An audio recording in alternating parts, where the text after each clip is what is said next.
Irving inside, the layup. Oh! How did that go in? Mavericks take the lead. 10 to shoot.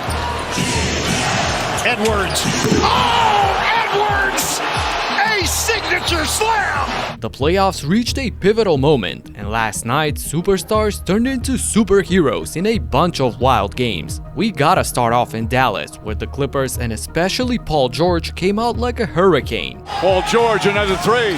Puts it in! Paul George on a mission here in the first quarter. Shot clock at 4. George, another three. Another one goes down. He's staying in the game with 3 fouls. Paul George again!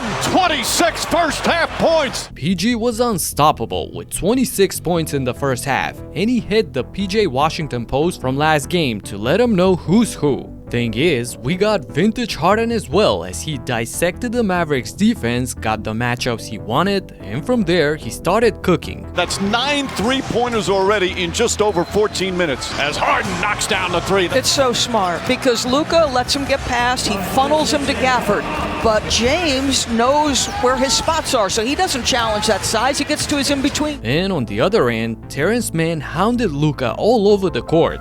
This suffocating defense limited Doncic to 12 points on 4 for 12 shooting in the first half. Everything was going the Clippers' way. Well, some frustration boiling over for Luka. Didn't look like there was much of a foul there, but that just is frustration to me, where you've got a guy like Terrance Mann just in your jersey at all times. They hit 14 threes on a blistering 67% shooting in a half is unreal. So their lead skyrocketed to 31 points and the arena was stunned. You could see, however, that they believed their team could come back, as the crowd erupted during a mini run by the Mavs to cut the lead down to 22. Irving, another three. It's good! Timeout, Toronto! I've never seen this type of atmosphere during a 20-point deficit. So, led by this, Dallas clawed their way back to a 17-point game at the half. And things got wild in the third quarter as this run got him all the way back in the game. Jones a three, puts it in, 7-point game. Back out to Irving. Irving the drive, inside, Lively the slam, and a foul. Irving, three-pointer, bang! This set us up for an insane back-and-forth battle where Dallas really put the pressure on the Clippers, and they actually took the lead. Doncic, back up top to Irving, three-pointer, puts it in! Irving with 36. Irving inside, the layup. Oh! How did that go in? Mavericks take the lead. The greatest guard finisher of all time, and it's plays like this that get him that title. What a finish from Kyrie Irving. Oh my goodness, what a game. All they have to do now is stop the Clippers on defense, but Harden was unstoppable. 5 on the 24, Cleveland's on Harden. Harden drives inside, off the glass, 3 straight buckets from Harden. James Harden has answered the call here in the fourth. He's got 4 of these lefty floaters. And with the game on the line, PG, who was quiet in the second half, did the impossible. 7 on the shot clock, George goes in the corner, falling away. Oh, it's good!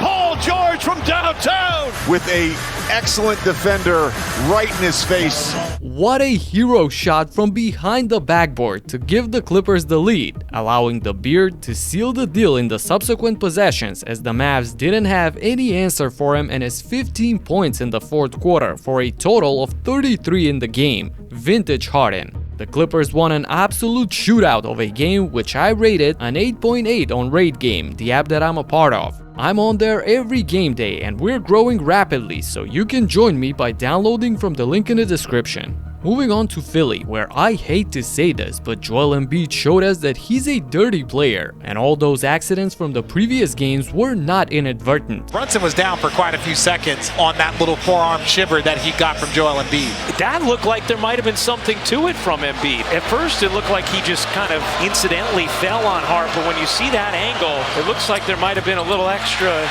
step.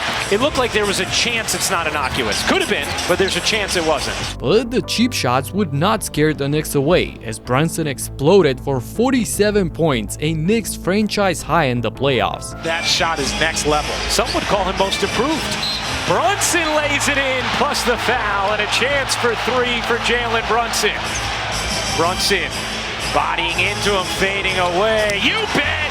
And Hart had the best 4-point game that you'll ever see. 0 for 7 from the field, but he did this. Hey, can't get it to go. Hart the rebound. DiVincenzo.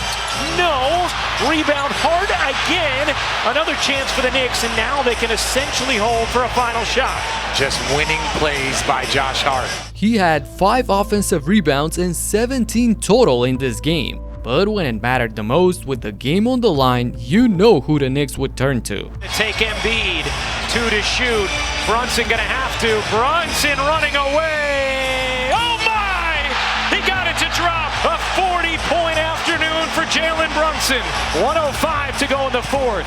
Brunson off to Hart. Back to Brunson. Wasting time. Brunson floats it in. 45 for Jalen Brunson and a 6-point Knicks lead. This was a tight game but an ugly one, with sort of an anticlimactic ending, with both teams missing a whole lot of shots in the fourth. The Knicks went 6 for 21 in the final period and the Sixers shot 6 for 24. And Embiid was 0 for 5 in the last 12 minutes as Philadelphia loses a crucial game at home. For all the drama that happened in this game, I gave it an 8.7, but it seems that I was too generous. But hey, my Knicks won, so I felt good about it.